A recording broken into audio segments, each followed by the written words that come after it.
doubted us, especially after week 2, and even after week 4 or 5, we were still struggling. But you know, this group did a lot of soul searching, and they began to become unified as a team. And once that happened, we just really took off.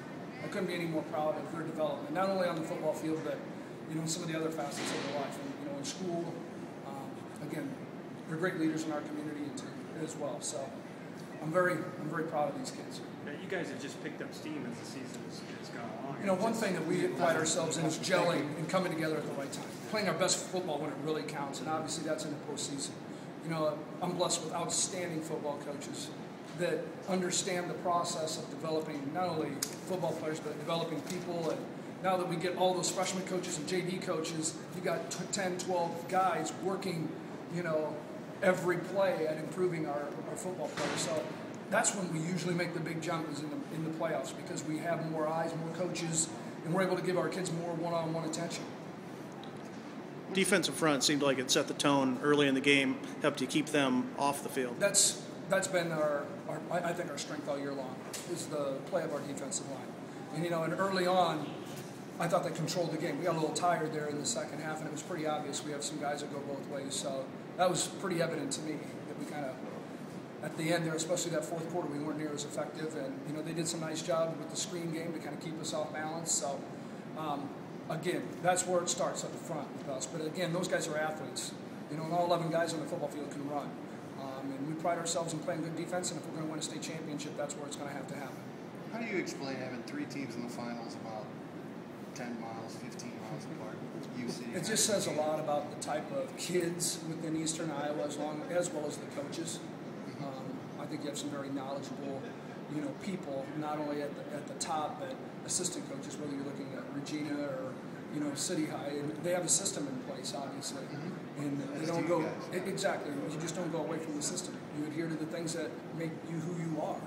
And, you know, with this group, when some of our guys went down, namely, you know, Derek Lovelace, and we had our quarterback that was kind of dinged up there for a while, we took on kind of a different identity. You know, offensively, we're starting to play a little bit better now. Now that we got Derek back, we certainly got a playmaker that gives us, you know, some more versatility on offense. Yeah, talk about that fade he caught tonight. There's not a lot of receivers in the state can make that play. He's a legitimate, Division I athlete. I mean, he's going to sign with Iowa tomorrow to play baseball. And so it just says a lot about his athleticism. We knew that we had a good feeling that they were going to be man coverage, and they were.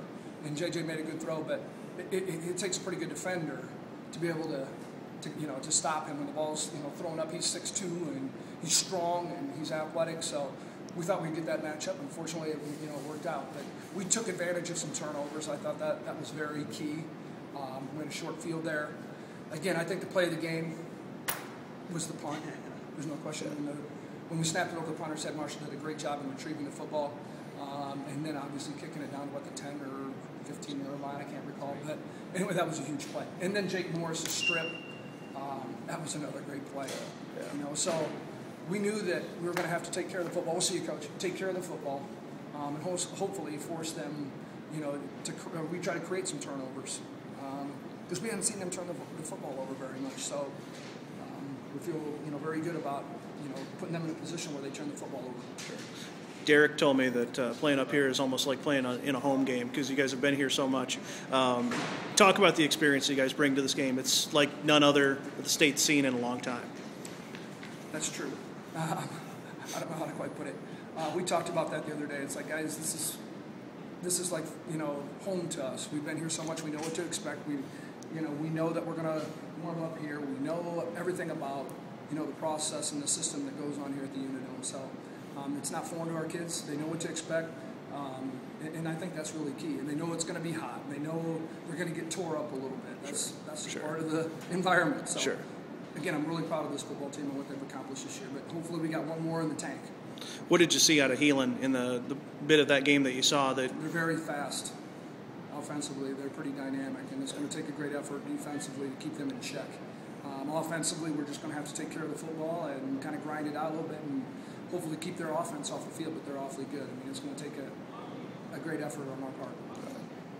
Thanks a lot, Kevin. Thank you. Good luck. Thank you.